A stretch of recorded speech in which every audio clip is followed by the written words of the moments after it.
Bonjour. Mercato, le Real Madrid a trouvé le remplaçant de Toni Kroos. Alors que Toni Kroos est officiellement un retraité des terrains de football du moins, en tant que joueur le Real Madrid s'active en coulisses pour lui trouver un remplaçant. Mais avant de continuer la vidéo, n'oubliez pas de vous abonner, aimer et activer la cloche de notification pour ne pas rater les prochaines vidéos. Allez, c'est parti, à la Madrid. L'annonce de Toni Kroos de ne pas vouloir prolonger son contrat et de quitter définitivement les terrains de football a été un immense choc au Real Madrid. Le champion d'Espagne en titre ne s'attendait pas à devoir lui trouver un remplaçant dès cet été.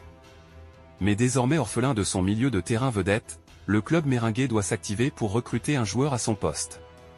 Jusqu'à présent, la direction sportive madrilène semblait encline à recruter Joshua Kimmich. Problème, le joueur veut partir dès cet été du Bayern Munich alors qu'il lui reste un an de contrat, tandis que le Real Madrid voulait le recruter libre en 2025. Passons maintenant sur le dossier de Leny Yoro. Le Real Madrid a décidé de passer à l'étape supérieure pour Leny Yoro en contactant le LOSC. De quoi définitivement distancer le PSG, plus les jours passent, plus Leny Yoro s'éloigne du Paris Saint-Germain.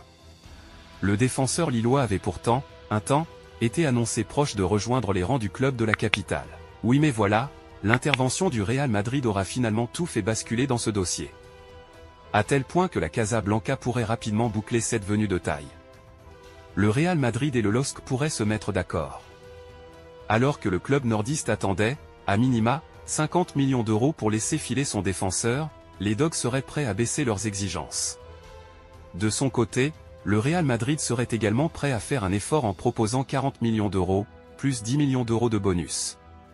De quoi rapidement boucler le transfert de Leny Yoro en somme.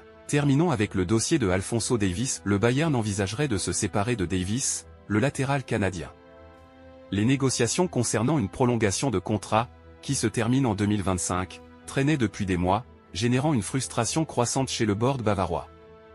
Malgré les discussions, les deux parties n'ont pas réussi à trouver un terrain d'entente, principalement en raison des exigences salariales élevées de Davies.